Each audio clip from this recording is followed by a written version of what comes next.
여러분 안녕하십니까? 힐링 토크 회복 플러스 하근수 목사입니다. 안녕하세요, 이지입니다. 이지 씨. 네. 물론 남녀 다 마찬가지겠지만 네. 특히 여성분들은 그 명품에 관심이 많더라고요. 또 좋아하시고. 많죠. 어떠세요, 예. 본인은? 관심은 많죠. 사진은 못하지만. 아마 많은 분들이 관심은 많으실 거예요. 근데 요즘에 가격도 그렇죠. 워낙 높아져가지고요. 그러게요. 예. 사실 이 명품의 사전적 의미를 보면 이런 네. 정리를 해놨어요. 오랜 기간 동안 사람들 사이에서 사용되어지는 거. 네. 상품적 가치와 브랜드 밸류를 인정받는 고급품을 말씀하는 것이다. 네. 이런 정리해 놓는데 이게 어떤 호화 사치품 같은 거라기보다는 그냥 예술품? 그렇죠. 네, 이런 의미가 큰데. 원래는 그랬죠. 원래 그런 거예요? 그렇죠. 근데 요즘에는 명품이라는 거에 핸드백, 무슨 주얼리 뭐 네. 이런 거에 국한인데 가방 이런 거에 국한이 되었다 보니까 좀 억울한 면이 없지 않나 있나. 그래요? 예, 명품이라는 단어가 나 여기에만 쓰이는 거 아닌데 이럴 것 같아요. 자, 오늘은 네, 그래서 네, 신앙적인 면에서 네. 또 가정적인 면에서 명품 가문을 일으키는 그 법칙을 발견하신 분이 계셔서 그거 좋다. 명품 가문, 명품 신앙. 그렇죠. 예. 저희가 모셔봤습니다. 네. INI 교육원장이시기도 네. 하시죠. 박인규 박사님과 함께 이야기 나누겠습니다. 어서 오십시오. 어서 오세요. 안녕하세요. 반갑습니다. 반갑습니다. 무속인 집안의 과일 노점상 아들로 태어나 많은 핍박과 어려움이 많았음에도 불구하고 국제적 교육원장이 된 박인규 박사. 여러 우여곡절과 자살 유혹이 찾아왔지만 눈물의 금식 기도를 통해 위기를 극복하고 영적 우선순위를 철저하게 지키며 쪽박 가문 집안을 명품 집안으로 일으키며 자수성가를 이루게 되는데 도전 정신을 통해 많은 사람에게 용기와 희망을 주는 박인규 박사의 삶과 회복 스토리를 함께 만나본다. INI 교육원장. 네. 이거 좀 설명 좀 해주시죠, 박사님. INI는 인사이트 넥서스 인스티튜트라고 그래서 네. 이제 미래를 이제 기획하는 교육기관이라고 설립이 돼 있고요. 네. 거기서 이제 하버드 경영대랑 최고위 과정을 계약을 맺어가지고 네. 그 이제 최고위 과정을 1기를 마쳤고 지금 2기가 모집이 돼서 네. 수업은 이제 전경련에서 온라인으로 듣고 한국에서 듣는 거군요. 졸업식은 하버드를 가서 직접 졸업장을 졸업식은? 이야. 야, 듣기만 해도 번쩍번쩍 뜨이는 단어들이 나왔어요. 근데 일하시는 분야가 굉장히 다양한 걸로 저희가 알고 있거든요. 예. 원래는 오랫동안 금융업에 종사하셨다고 들었습니다. 예. 저는 이제 그 하나금융투자 네. 그가 전신이고 현재 하나증권이죠. 그래서 하나금융그룹에서 28년 근무했습니다. 아, 어마어마하시네요. 그러다 이제 VIP PB 고객을 주로 관리를 하다 보니까 네. VIP들은 아까 그 명품도 좋아하듯이 네. 부동산이나 상품이나 뭐 되게 다양한 걸 좋아하세요. 관심이 많으시죠. 미술품, 예, 그렇죠. 보석 그러다 보니까 공부를 해야 되더라고요. 그러다 보니까 다양한 책들을 많이 보다 보니까 네. 이 관심 분야가 많아졌고 이제 또 공부를 그쪽으로 하다 보니까 제가 그 호기심이 많았던 것 같아요. 그래서 이제 28년을 관리하면서 그래서 많이 좀 알게 된 것 같습니다. 그래서 임원까지 지내다가 그러면 퇴사하시고 지금의 일을 하게 되신 건가요? 네. 제가 제일 고민했던 건 그거였어요. 이제 에셋을 나눴는데 애 키우는 게 너무 힘들거든요. 지금 하나금융 제가 38에 도곡동 지점장을 했으니까 너무 일찍 하셨네요. 그대로 따지면 완스타잖아요. 그러니까 지금은 잘 나가는데 에셋을 지속적으로 서포트를 안 하면 이게 무너지잖아요. 근데 저 이제 하나 그 증권에서 퇴직한 임원들이 이게 잘 되는 경우도 있는데 그냥 이렇게 조용히 사라지는 경우도 많이 봤어요. 이름 없이. 그래서 나는 인생 후반전을 어떻게 살까 고민 엄청나게 했어요. 그러셨겠어요. 그러다가 준비를 좀 많이 했고 그러다 보니까 이제 고객들이 부동산 증권은 부침이 심하니까 부동산 전문가도 좀 해봐라. 그다음에 뭐 그러면서 시대적으로 이제 인공지능이 또 도래를 했고요. 네. 그다음에 또 한류가 도래를 해서 제가 운 좋게 그쪽에 이제 박사를 다 트라이해서 좀 지원을 하게 된 것 같습니다. 끊임없이 공부를 하셨네요. 퇴직하시고 예. 더 바쁘시게 더 열심히 일하세요. 공부 지겹지 않은가 봐요. 공부도 많이 하시고 네. 뭐 그만큼 할 일도 많고 끊임없이 자기 개발하시는 건데 예.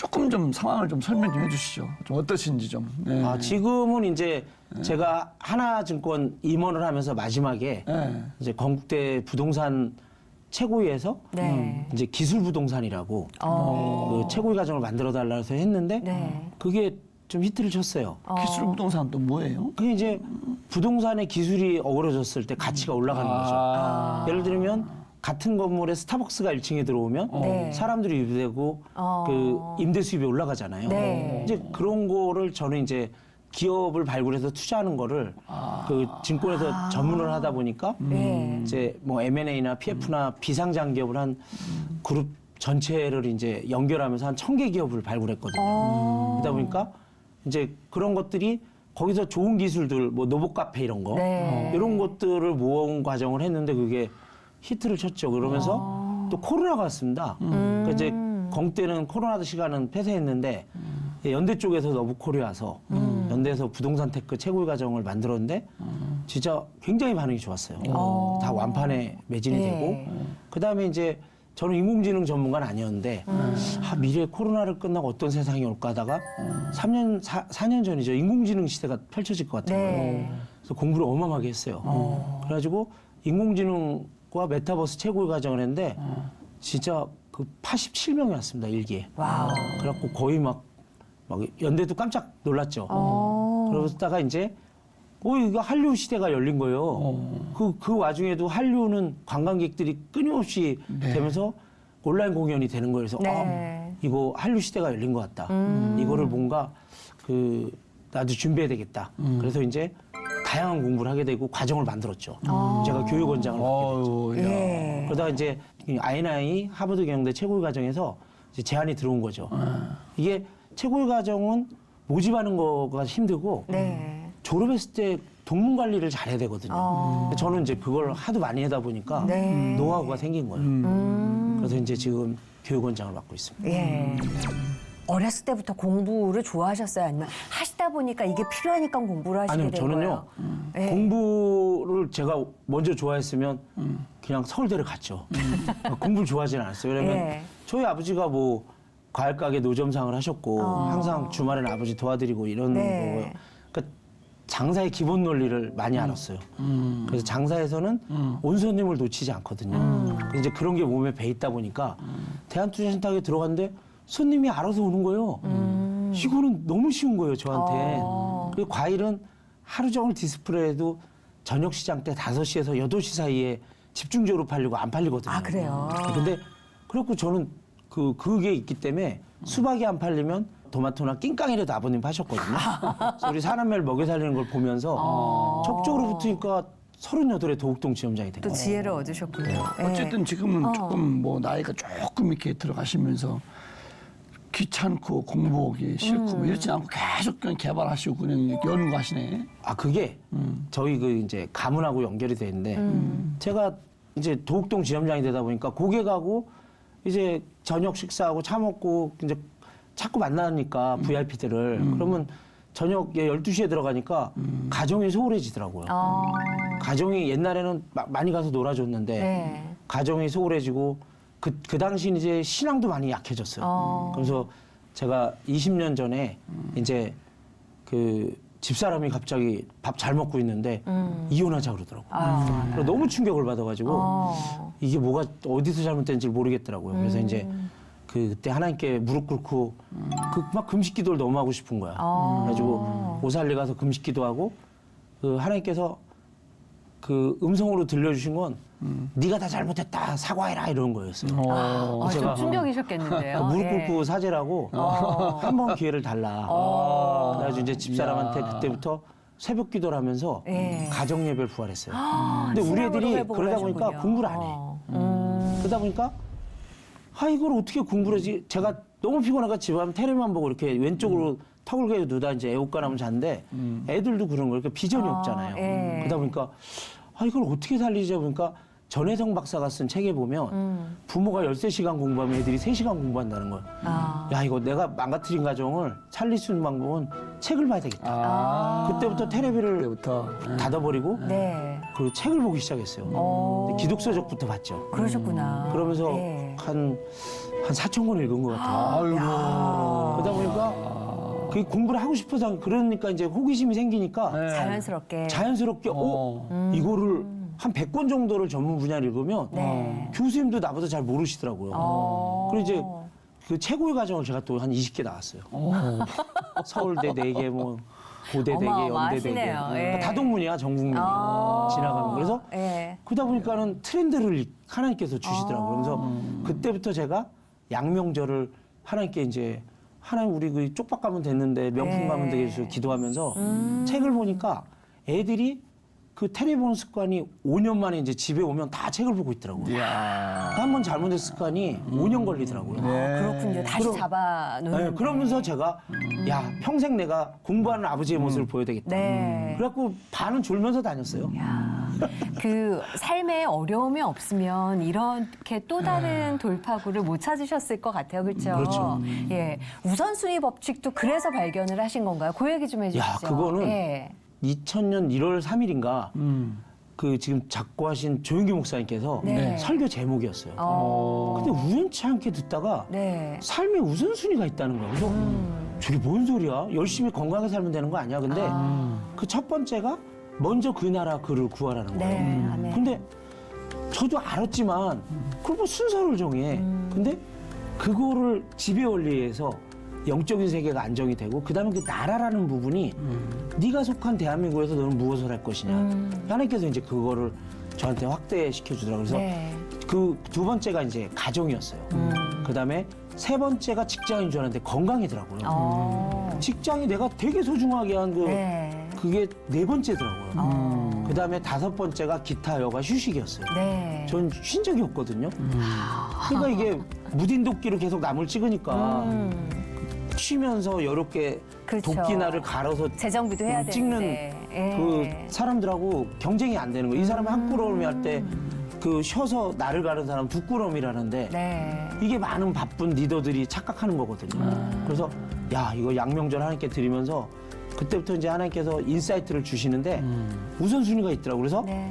이 버킷리스트를 만들어라 했어요. 그래서 이제 일주일에 그 주일 반드시 지키기, 하루에 성경 3장 읽고 새벽 기도하기, 그다음 양명절 금식하기, 가정 예배 드리기. 그래서 수요일 날은 가정의 달로 정해서 네. 이제 와서 가정 예배를 이제 뽀뽀 게임을 하는 거예요. 어렵게 하지 말고 그 갈바보에서 이긴 사람이 이 말씀 하나 읽고 네. 그다음에 세인아 사랑해, 조효가 사랑해, 진주야 사랑해. 그다음에 그거 왜 엄마는 안 해? 그러니까 이제 가족이 다 하게 돼요.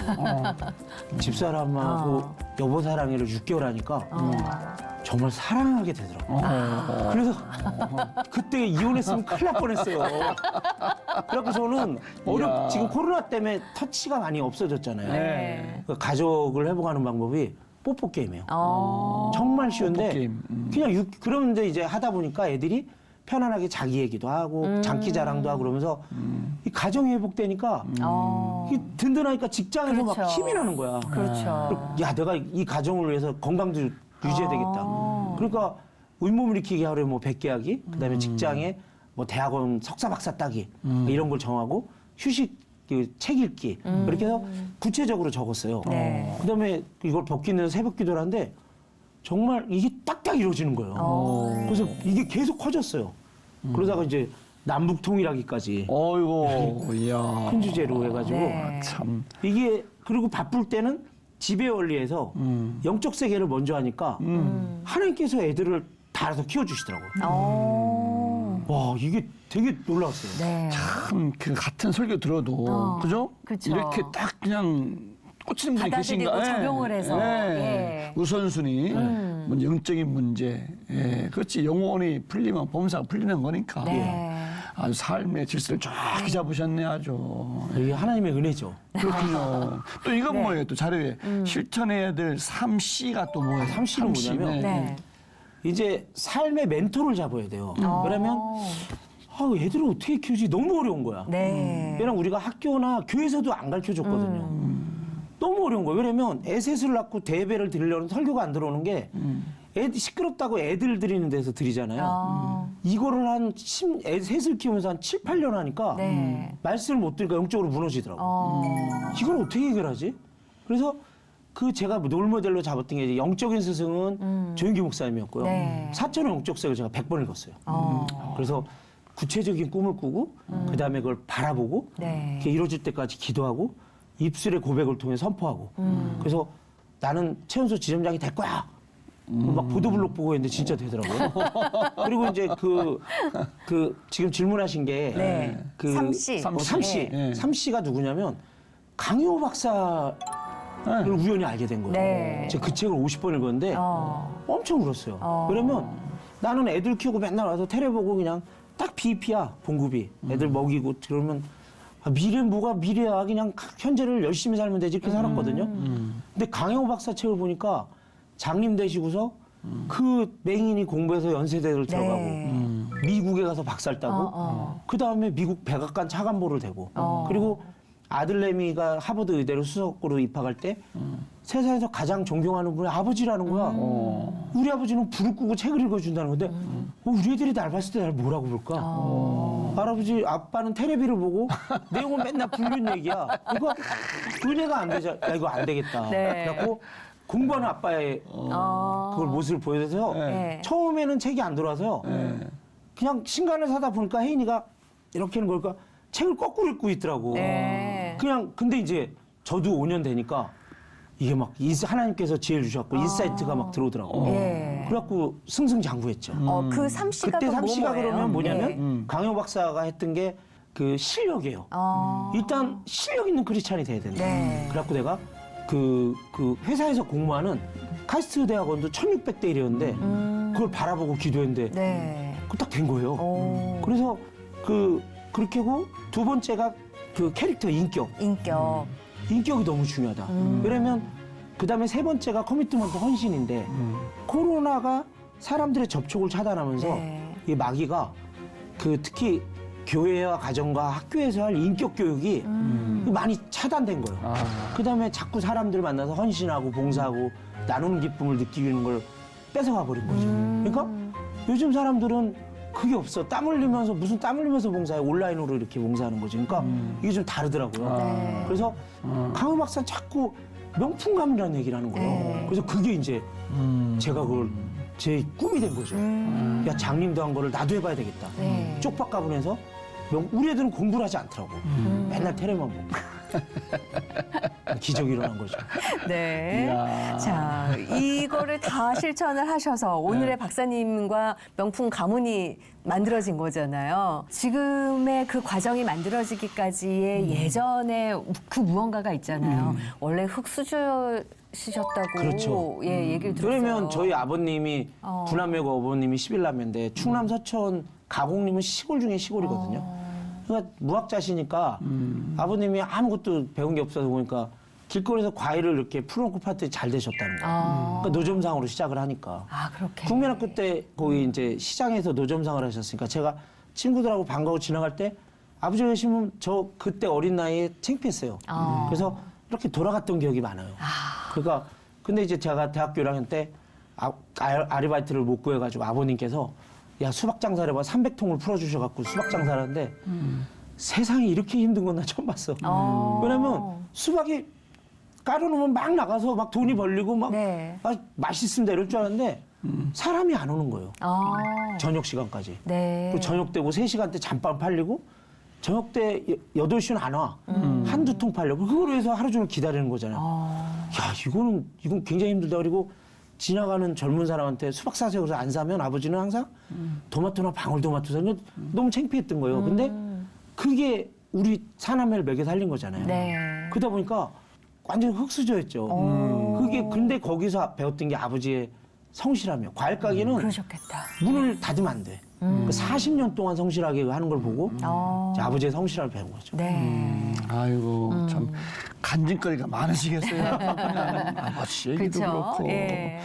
아마 지금 제가 느끼는 것은 참 신앙이 참 좋으시다 느낌이 들어요. 신앙생활 어떻게 시작하셨고 좀 어떠셨는지 좀. 얘기 좀 제가 들어보죠. 네. 하나님 믿게 된 건 우리 친할머니가 보니까 무당이신 거야. 그러셨어요. 그 당시 몰랐어. 네. 근데 시골을 가면 이렇게 벽장을 열고 부처 상이 이렇게 있으면 거기 막 칼춤 추고 막 그러시는 할머니, 무당 할머니. 예. 그러니까 그러니까 엄청 센 무당이에요. 무당 네, 중이고 네. 센 무당이야. 그러니까 우리는 그냥 절하라 그러면 그냥 계속 절하면 아이고 귀한 것들 뭐 그러면서 막 그 막 칼춤으로 보답하시고 막. 그래서 이제 했는데 할머니가 우리 큰 며느리가 엄마인데 네. 중학교 나한테 엄마한테 신내림을 하려고 그러는 거예요. 그러니까 어머니가 며느리한테. 갑자기 귀신이 막 들어오는 거야.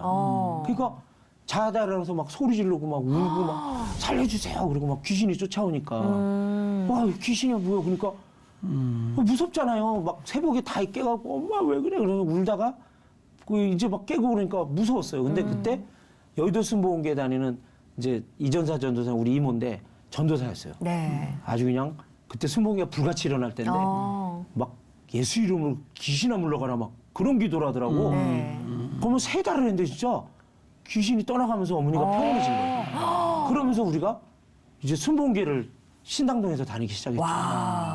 그러면서 신앙이 자랐는데 이제 그러면서 이제 핍박이 시작된 거죠, 할머니가. 쉽지 않죠. 할머니가 막 그 아버지 무당이시니까. 성경 찍고 그때 하늘이 무너지는 줄 알았어요. 야. 성경 한 5번 찍힌 거.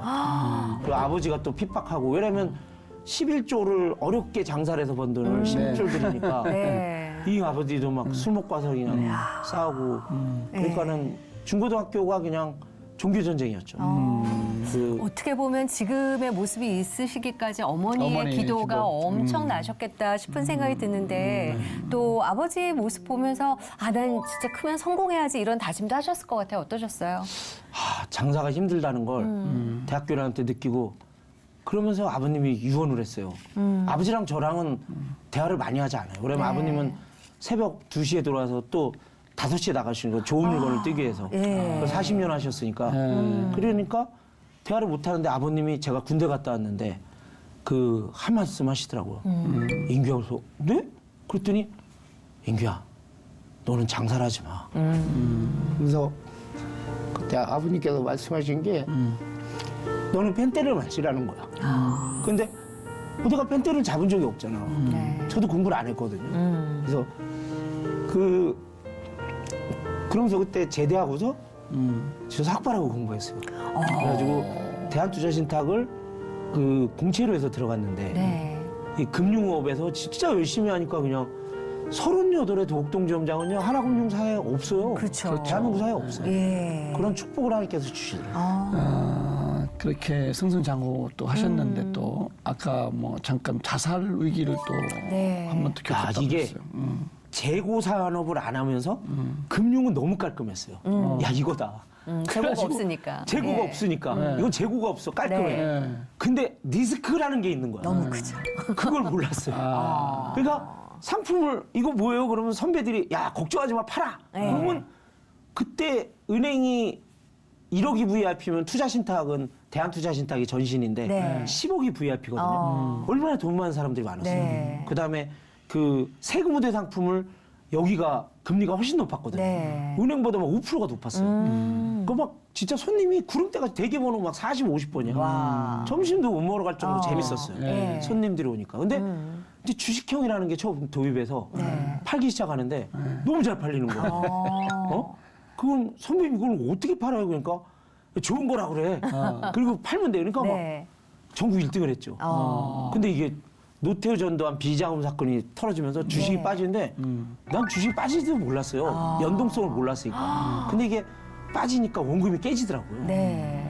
그러니까 이제 고객들이 큰일 났죠. 처음에는 큰일 났구나. 내 돈 어떻게 됐어? 평가액이 얼마야 하다가 그 사먹는 사람이 1억이 없어졌으니까 네. 막 난리가 나는 거예요. 그러면서 막 그냥 문 열자마자 신문에 9시 뉴스에 나왔잖아요. 다음날 막 고객이 폭도로 바뀌어가지고 내 돈 내놔 하면서 막 그 막 집기 다 부시고 막 난리도 안 났어요. 그러니까 무섭고 떨리죠. 우리도 네. 직원인데. 근데 그렇죠. 저는 항상 영업을 잘한다 그래서 일선에 있기 때문에 제가 웬만한 걸 다 팔았다고. 같은 직원인데 뒤에 후손은 안 팔았어. 그러니까 어떻게 이런 일이 벌어지지 않았니? 그러면서 막 불면증이 오고 그 재밌던 회사가 공포의 대상이 돼 가기가 싫은 거야. 그래서 두려움이 생기신 거죠. 내가 예. 내 자신으로 살아보려고 발버둥을 치다가 한남 투신 영업주에서 다 맞은 거예요. 야, 이 회사를 그리고 애들은 3명이나 컸지. 가정을 어떻게 키워야 돼. 그러니까 이런 그 고민들이 집사람이 이제 사내 결혼이니까 보이지 않게 알고 있었던 거야. 네. 그러니까 가정이 무너지더라고요. 어. 집사람도 멀리서 보고 있으면서 네. 힘들었던 거야. 네. 그러면서 20년 전에 이제 이혼하자 얘기가 나와서 근데 이제 그때 제가 또 참게 된 그 자살을 못했던 게 그 고생하시는 아버지와 새벽 기도하는 어머니가 떠오르는 거야. 네. 이게 그게 없었으면 아마 오늘 이 자리에 없었을 겁니다. 예. 그렇게 큰 위기에서는 부모님이 떠올리셔서 예, 다시 열심히 살아보자 하셨는데 그래서 새벽 기도, 예. 어머니의 새벽 기도 그게 참 무섭더라고요. 이 금융위기라는 게 한 번 가고 영원히 안 오면 좋은데 그렇지가 않잖아요. 네. 때때로 오잖아요. 네. 그 다음에는 어떻게 극복을 하셨어요? 굉장히 좋은 질문인데요. 어. 제가 살아남기 위해서 어떻게 하나님께서 지혜를 주셨냐면 이제 기다리라는 거야. 근데 인덱스 펀드는 삼성전이랑 우량주식으로 구성되기 때문에 시장의 흐름을 따라가거든요. 진짜 기다리니까 3년에 원금이 나오는 거예요. 야, 이거 너무 희한하다. 기다리니까 되는구나. 네. 그래서 이제 됐는데 이제 처음부터 이걸 막아야 되잖아요. 그래갖고 제가 발굴한 게 장기 투자를 해라. 네. 그래서 고객이 막 10억을 갖고 와서 다 넣어주세요. 그랬더니 다 안 넣어. 네. 제가 우수 직원으로 미국의 메릴린치 탐방을 갔을 때 그 100년의 노하우가 있더라고요. 그래서 만약에 고객이 70살인데 10억을 갖고 와서 리스크 자산을 해달라고 그러면 100살 만에서 70은 30%만 해주는 거야. 그리고 나머지는 안전자산. 네. 이런 식으로 하니까 젊은 사람은 70% 해주더라도 30살은 기다리면 되잖아요. 네. 그래서 이런 원칙을 하나 만들고 그다음에 2, 3, 5, 3분의 1 법칙이라고 단기, 중기, 장기 들어갈 때 이렇게 3분의 1로 나눠서 이렇게 들어가고 뺄 때도 3분의 1로 빼고 그러니까 이게 금융기관의 전설이 된 거죠. 그래서 분산 투자해라. 예. 그 법칙을 만들었어요. 그래갖고 살아남았죠. 위험도 많았고 네. 아까 뭐 자살 위기도 넘어가셨고 그렇죠. 또 뭐 아까 좀 언급하셨는데 또 아내와 또 이혼 위기가 또 넘어가시고 예. 야, 잘 넘어가셨네. 네. 그 하나님의 은혜죠. 그 신앙이 없었으면 네. 네. 그러면서 삶의 우선순위 법칙이 이제 막 생생하게 막 떠오르는 거예요. 그 설교를 100번 들었어요. 네. 아, 영적인 우선순위가 중요하구나. 그 욕심을 제어할 수 있어요. 네. 방송 늦게 지금 보시는 분들을 위해서 네. 우선순위 그거 다시 한번 뭐 너무 멋진데. 삶의 우선순위는 네네. 단추를 제가 이렇게 첫 단추를 꼈기 때문에 쭉 맞으면서 옷이 매무새가 나잖아요. 그렇죠. 네네. 인생도 첫 인생이 잘못돼 버리면 50 먹어서 60 먹어서 그렇지. 다 후회한다는 그게 뭐냐면 네. 먼저 그 나라 구를 구해라. 주의를 첫 번째. 반드시 지켜야 돼. 네. 그리고 이 나라 대한민국에서 무엇을 할 것이냐 생각하고 두 번째가 가정이에요. 가정. 네. 가정 예배를 부활해라. 협복 게임 해라. 세 번째가 건강이에요. 네. 제가 아까 저기 적어놨지만 2년 전에 96kg였어요. 아, 그랬어요? SS를 키워서 일요일 날 예배드리고 쉬지도 않고 기업 탐방을 천개를 네. 다녔으니까 턱이 쉬지 색쪽에 못하셔서. 그래갖고 그 교통사고 나가지고 죽을 뻔했잖아요. 아이고야. 몸이 예. 있잖아요. 그래서 9시 뉴스에 나올 뻔했어요. 그때 체력이 중요하구나. 네. 그래서 제가 그 골프 연습장에서 연습을 해갖고 토요일 일요일 날 저녁 때 22kg를 뺐어요. 그래서 건강까지. 건강. 예. 그다음에 직장이 그때 나와. 직장이 두 번째나 첫 번째 있으면 무조건 이혼이에요. 네. 그러니까 지금 결손 가정들이 많아. 네. 그게 일에 그 남편이나 그 소득자가 집중해 버리면 가정이 무너져요. 깨질 수 있죠. 네, 그래서 네 번째가 이제 휴식과 취미, 네. 건강, 그 취미 생활이죠. 네. 이 순서만 지키면 어. 진짜 일단 명품 가문의 틀은 만들어집니다. 그 명절마다 금식 기도를 하신다고 들었어요. 이건 어떻게 된 거예요? 그게- 예. 가정 예배도 회복됐지만 예. 사도 바울의 가시처럼 주식 증권 시장에 있다는 자체가 네. 부침이 있잖아요. 항상 아, 그렇죠. 뛰면 빠지고 뛰면 예. 빠지고 그렇죠. 이 굴곡에서 항상 완벽하게 하더라도 인간은 이렇게 본인이 했더라도 클레임을 이렇게 하소하는 사람들이 있어요. 네. 그러다 보니까 기도할 수밖에 없는 거예요. 그리고 애들 키우는 게 너무 힘들어. 네. 어떻게 키우는지 잘 모르겠어요. 그러니까 그리고 자살의 위기들이 막 중간중간에 있다 보니까 네. 하나님을 찾을 수밖에 없는 거예요. 남들은 막 명절에 나도 먹고 싶죠. 근데 네. 그러면서 내가 그때 서원을 했다고. 하나님, 내 인생을 양명절을 금식으로 드리겠습니다. 예. 우리 가정을 책임져 주세요. 난 애들을 못 키우겠어. 너무 힘들어. 그런데 하나님께서 우리 집사람에게 은사를 주셔서 네. 관리의 천재예요. 어. 그 이렇게 집안에서 양육하는 거. 네. 업무 분장을 확실하게 했죠. 어. 나는 돈을 무조건 벌어오겠다. 네. 너는 아이들을 마음껏 재밌게 키워라. 그러니까 집사람이 또 돈 벌러 갔으면 애들이 방치되잖아요. 네. 그러니까 이제 그게 업무 분장이 확실하니까 서로 믿고 막 이제 키우는 거죠. 그러니까 네. 재밌더라고요. 집사람도 이제 그 외롭고 답답하고 그런데 이제 재미를 붙이더라고요. 네네. 애들이 이제 대화가 되고 막 하니까. 그래서 하나님께서 그러니까 그 뽀뽀 게임이었던 것 같아요. 네. 서로 간에 사랑이 회복되니까 어렵지 않은 거예요. 그럼 처음에 금식 기도는 어떻게 하셨던 거예요? 금식 기도는요. 네. 제가 중학교 1학년 때 이제 마귀들을 쫓기 위해서 이모님이 그 여의도 순복음교회 여름방학 때 인규야 따라와 그러더니 저를 데리고 와더니 금식을 시켜버린 거예요. 아, 그때 은혜를 엄청 받았어요. 처음 교회에 금식 기도를 가가지고 은혜를 네. 받으셨군요. 순복음교회를 다니고 있는데 어. 금식 기도를 해서 그때 제가 목에 결핵선 임파선인가? 뭐가 이렇게 목 동글동글한 게 목에 걸려가지고 네.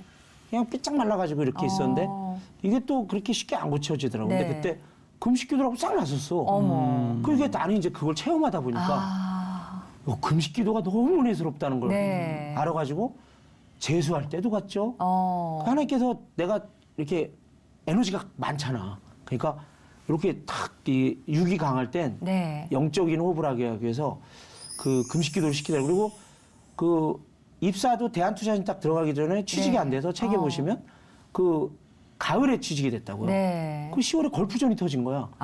취직이 아무도 안 돼. 예. 그렇고 어떻게 이런 일이 있지? 그래도 나는 이제 기도하면서 있었더니 하나님께서 9월에 원서가 나한테 다 온 거예요. 네. 그 애들은 기대치를 낮춰서 들어갔는데 먼저 들어갔는데. 금융기관들이 뒤에 다 나온 거야. 그리고 제가 또 그냥 쉽게 들어갔죠. 예. 그래가지고 그걸 체험하다 보니까 내가 이제 드릴 수 있는 게 애새 키우면서 그때 여유도 없었어요. 야, 이 건강한 몸뚱어리로 하나님께 바칠 수 있는 게 뭘까 하니까 네. 양명절 금식이야. 야, 근데 명절이야말로 상다리가 부러지는 1년에 몇 안 되는 날인데 그때 금식하시는 건 쉬운 일은 아닌데요. 근데 거꾸로요. 예. 은혜가 10배예요. 그러니까 이게 그리고 하나님께서 남북 통일을 위해서 기도하기. 네. 제가 이제 증권단 선교회장 할 때 오지 선교사들을 전 세계 불러다 물질 지원하고 기도하고 막 했거든요. 네. 은혜스럽고 막 근데 탈북자들을 한번 모셔다가 간증을 세상에 뭐 몸이 막 폐결핵에 간암에 거기다가 탈북하면서 어머니 총살당해서 막 그 그쵸. 비극적인 거에 네. 상처가 많더라고. 그리고 그 너무 가난한 거야. 네. 그래서 막 엄청 울었어요. 그다음에 야, 그때 마지막 사명은 북한을 위해서 기도해야 되겠다. 그 3천만 민족이 거기 너무 가난해. 그래서 그때부터 남북 통일에 대한 기도를 했어요.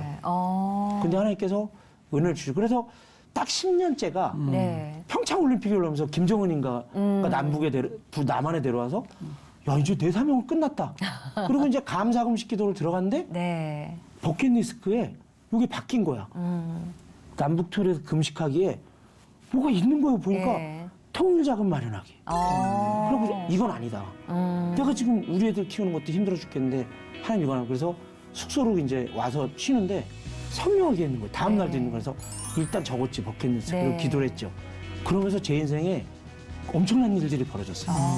자산가들도 만나고 이제 하버드 교육과정까지 만나가지고 그러면서 이게 꿈이 아니라 야 그거 너 하라는 거야. 그래서 막 지지 그룹들이 많이 생겼어요.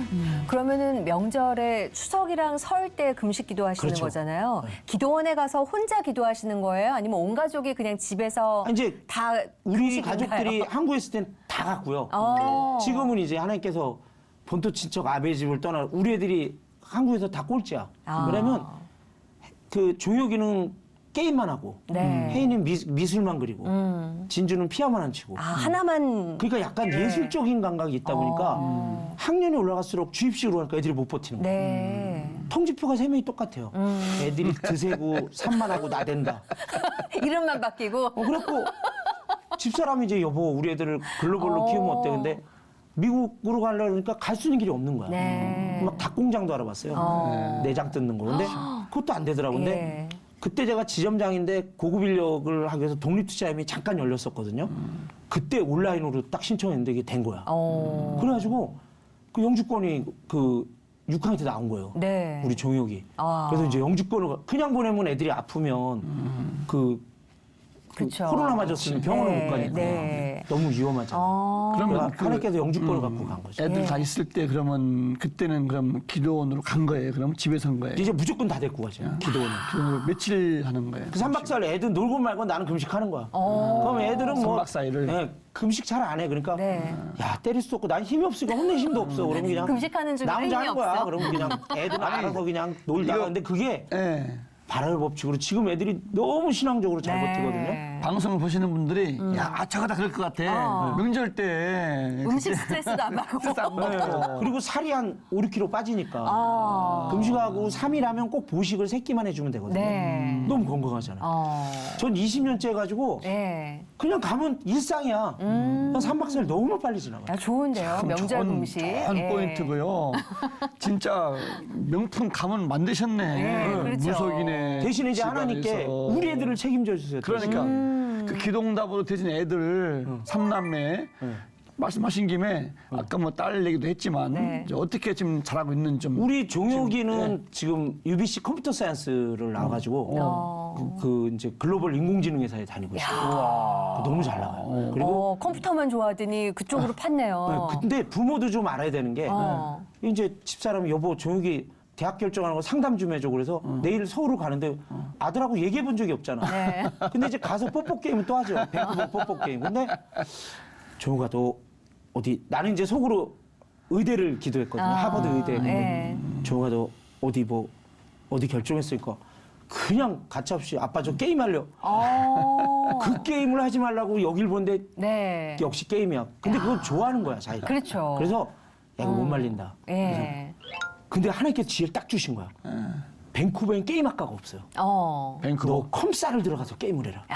컴퓨터 사이언스 의대만큼 어렵거든요. 엄청. 그러니까 얘는 좋은 게임하라는 거에 대학이죠. 예. 좋아가지고 아빠 그럼 지금부터 게임해도 이제 네 직업이니까 마음대로 그러니까 얘가 막 팔짝팔짝 뛰고 들어가더니 이제 약속을 지키려고 공부를 깔짝깔짝 하더라고. 네. 그래가지고 UBC를 들어갔어. 야, UBC 그 어렵다는 밴쿠버에 있는 캐나다에. 그 거기가 한 예. 세계 야, 20이 명문대학이- 되는데 네. 거기는 3,000명을 뽑아서 2,000명이 탈락해요. 오. 근데 중국 대만에 천재들 6명이 몰려갔는데 네. 3명이 디젝트했는데 종기는 살아남았어요. 와. 그러니까 자기가 좋아하는 일을 시켜야 되나. 그렇죠. 거기서 깨달아갖고 모든 의사결정에 집사람이랑 저는 다 배제됐고 혜인이는 중학교 때 때 도요타 디자인전 세계 1위를 했어요. 78만 어머. 명 중에. 그러니까 중학교 1학년 때요. 미술을 그리고 얼마나 잘 그리면. 예. 저는 혜인이가 6살 때 이렇게 저녁 때 왔는데 도화지에 하늘이 있는데 예. 너무 파란 거야. 여보 이거 하늘이 살아있지 않아? 이거 예. 피카소 아니까? 집사람이 여보 오버하지 마세요. 그 정도는 다 그린다면서. 그리고 이제 막내는 결론은 이제 UBC 의대 쪽. 네. 그래서 미생물하고 지금 인공지능 컴퓨터 사이언스 복수 전공하고 있어요. 그래갖고 진주는 이제 석박사로 MIT로 네. 좀 가고 싶어 하더라고요. 아, 두뇌가 명품이네요, 아이들이. 근데 이게 애들이 다 좋아하는 걸 선택하게 해줬어요. 그렇죠. 우리가 한 번도 관여한 적이 없어. 그리고 우리 기도할 뿐이야. 네. 그리고 나는 이제 계속 최고 과정하고 막 공부하는 거지. 박사 3개, 4개 따는 거지 막. 네. 아버지가 13시간 하면 애들이 3시간 하잖아. 그러니까 공부를 힘들어하지 않더라고요. 그렇게 그래서 공부를 하게 발견을 된 거야. 하고 나오고 그 삶의 이야기가 노하우가 이 책에 담긴 거잖아요. 명품 가문의 법칙. 네. 이 책을 보면 이 안에 이제 자세한 이야기들이 담겨 있는 거죠. 그리고 예. 제가 2년 전에 살이 이렇게 찌니까 네. 턱이 이렇게 돼갖고 산소 공급이 안 돼요. 얘기하다 이렇게 조를 조는 거야. 네. 아 이거 큰일 날 것 같다. 근데 법인은 인천에서 오는데 금요일 날 오는데 3시인데 비 오는 날인데 자다가 1초를 졸았어요.